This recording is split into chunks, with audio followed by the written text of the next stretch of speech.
ബാർകോഴ കേസിൽ K M മാണിക്കെതിരായ നിർണായക തെളിവുകൾ റിപ്പോർട്ടർ പുറത്തുവിട്ടു. ബാർ ഉടമകളിൽ നിന്ന് കെ എം മാണി 3 കോടി 10 ലക്ഷം രൂപ കോഴ വാങ്ങിയെന്ന് ബാർ ഉടമകൾ വ്യക്തമാക്കുന്ന ശബ്ദരേഖയാണ് റിപ്പോർട്ടർ പുറത്തുവിട്ടത്. മാണിയുടെ വീട്ടിൽ നോട്ടെണ്ണുന്ന യന്ത്രമെന്ന് ബാർ ഉടമകൾ സംഭാഷണത്തിൽ പറയുന്നുണ്ട്.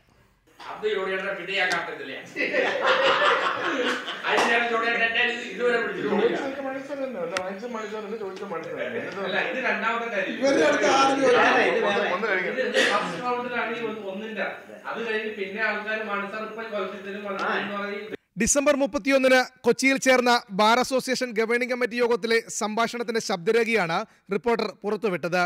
കെ എം മാണി വാങ്ങിയ കോഴയുടെ കണക്ക് ബാറുടമകൾ സംഭാഷണ മധ്യേ വിവരിക്കുന്നുണ്ട്.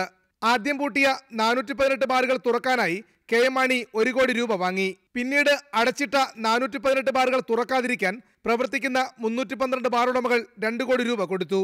ഇതിനിടെ ബാറുടമയായ അനിമോൻ 10 ലക്ഷം രൂപ വ്യക്തിപരമായും കൊടുത്തു.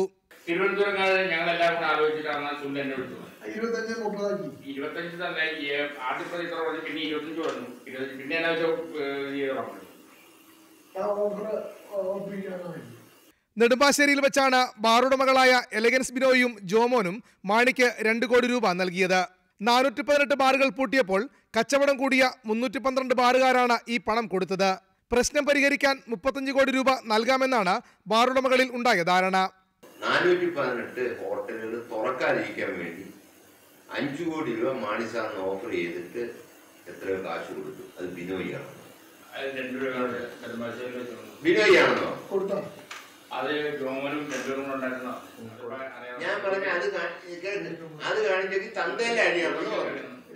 ഞാനിപ്പോ അവരോട് ചോദിക്കുന്നു. ഇതിനിടെ 5 കോടി രൂപയുമായി പാലായിലെ വസതിയിൽ മാണിയെ കാണാൻ പോയി. കൊല്ലത്തെ വ്യവസായി സാമി സുനിലിന്റെ കയ്യിൽ നിന്ന് വാങ്ങിയ 5 കോടി രൂപയുമായാണ് പോയത്. വ്യക്തമായ ഉറപ്പാവശ്യപ്പെട്ട ബാറുടമകൾ ഈ പണം തിരികെ കൊണ്ടുവരികയായിരുന്നു. മന്ത്രിയുടെ വസതിയിൽ നോട്ടെണ്ണുന്ന യന്ത്രമുണ്ടെന്ന് അവിടെ പോയവർ പറയുന്നുമുണ്ട്.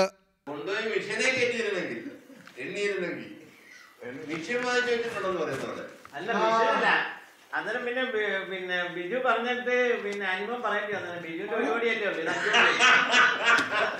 ബാറുകൾ തുറക്കുന്നതിൽ പൊതുസമീപനം സ്വീകരിക്കുന്നത് സംബന്ധിച്ച് ബാറുടമകൾക്കിടയിൽ തർക്കം നിലനിൽക്കുന്നതും ശബ്ദരേഖയിൽ വ്യക്തമാണ്.